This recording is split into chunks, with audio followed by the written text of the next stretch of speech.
अनिल अंबानी के साम्राज्य के पतन की हर तरफ चर्चा हो रही है। 10 साल पहले दुनिया के सबसे अमीर शख्सियत में से एक रहे अनिल अंबानी की एरिक्सन कंपनी की लायबिलिटी ना चुकाने पर जेल जाने तक की नौबत आ गई। अनिल अंबानी की टेलीकॉम कंपनी रिलायंस कम्युनिकेशंस कर्ज उतारने के लिए खुद ही बैंकरप्सी के रास्ते पर चलने को तैयार है।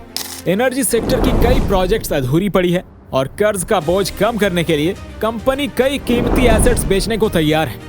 अनिल अंबानी की defence company Reliance naval and engineering भी कर्ज तले डूबी हुई है। इसके अलावा उनके इंफ्रास्ट्रक्चर वेंचर की भी हालत खराब है। तो दोस्तों, आज के इस वीडियो में हम डिस्कस करने वाले हैं अनिल अंबानी के बिजनेस के डाउनफॉल के बारे में, तो वीडियो को आखिरी तक जरूर देखिएगा। रिलायंस अनिल धीरूभाई अंबानी ग्रुप RADG के चीफ अनिल अंबानी 64 साल के हो गए। एक दौर था जब बिजनेस वर्ल्ड में अनिल अंबानी का बड़ा नाम था। साल 2010 से पहले अनिल अंबानी दुनिया के टॉप 10 अमीरों की लिस्ट में शामिल थे और साल 2008 में 45 अरब डॉलर की प्रॉपर्टी के साथ वो दुनिया के छठे सबसे अमीर शख्स थे। लेकिन समय के साथ उनकी पोजीशन कमजोर पड़ने लगी और अब उनके लगभग सभी बिजनेस ट्रबल में हैं। वो आज फोर्ब्स की लिस्ट में भारत में भी 70 नंबर से बाहर हैं। अनिल अंबानी का एम्पायर ऐसा डूबा कि अब उन्हें चाइना और लंदन की अदालतों में अपने बैंकरप्ट होने के सबूत देने पड़ रहे हैं। कई कॉम्पिटिटर्स का कहना है कि अनिल अंबानी बेहद एम्बिशियस थे, जबकि अनिल अंबानी के सपोर्ट में खड़े लोगों का मानना है कि उनकी कुछ कंपनीज की हालत इसलिए खराब हुई क्योंकि पूरा सेक्टर ही खराब दौर से गुजर रहा था। धीरूभाई अंबानी ने रिलायंस ग्रुप को 1958 में एस्टैब्लिश किया था। इस पूरी कहानी की शुरुआत हुई साल 2002 में धीरूभाई अंबानी की मौत के बाद रिलायंस एम्पायर के बंटवारे की लड़ाई से। इससे पहले अनिल अंबानी को कर्ज के लिए इन्वेस्टर से बात करते देखा जाता था। प्रेस के साथ वही बात करते थे। टेक्सटाइल बिजनेस की रिपोर्टिंग भी उन्हीं को की जाती थी। दूसरी तरफ मुकेश अंबानी की इमेज काम पर्सनैलिटी के तौर पर थी। वह पेट्रोकेमिकल और रिफाइनरी बिजनेस के कामकाज का जिम्मा संभाल रहे थे। जब दोनों के रिश्तों में कड़वाहट आ गई तो 2005 में धीरूभाई अंबानी के एम्पायर का आखिरकार बंटवारा हो गया। उसके बाद बड़े बेटे मुकेश अंबानी को पुराने बिजनेस से सेटिस्फाई होना पड़ा, जिनमें पेट्रोकेमिकल, टेक्सटाइल, रिफाइनरी, तेल गैस बिजनेस शामिल था। तो वहीं छोटे बेटे अनिल अंबानी के अकाउंट में नए जमाने के बिजनेस आए। उन्हें टेलीकॉम, फाइनेंस और एनर्जी बिजनेस सौंपा गया।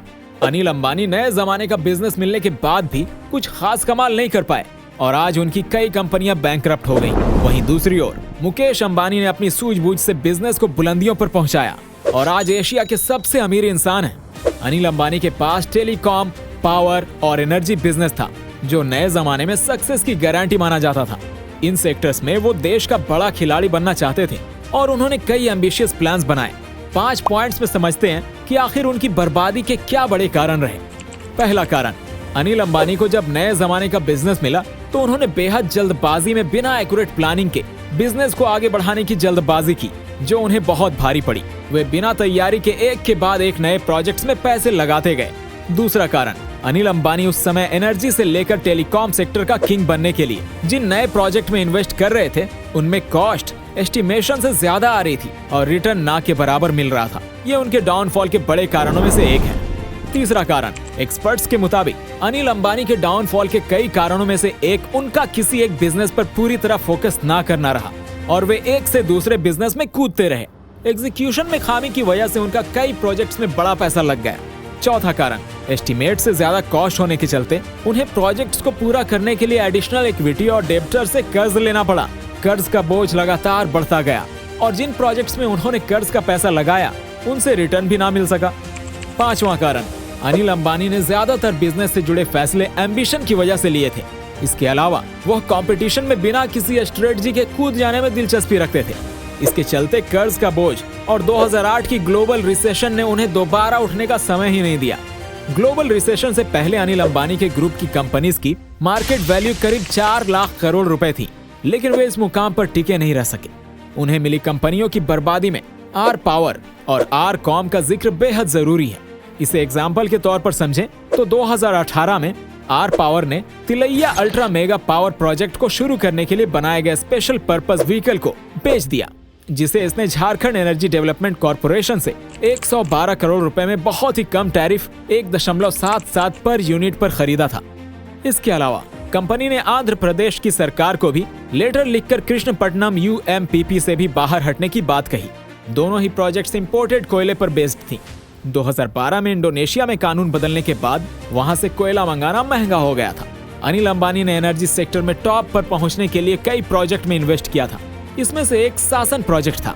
इसकी कॉस्ट उस समय एस्टीमेट से 1.45 लाख डॉलर ज्यादा पहुंच गई।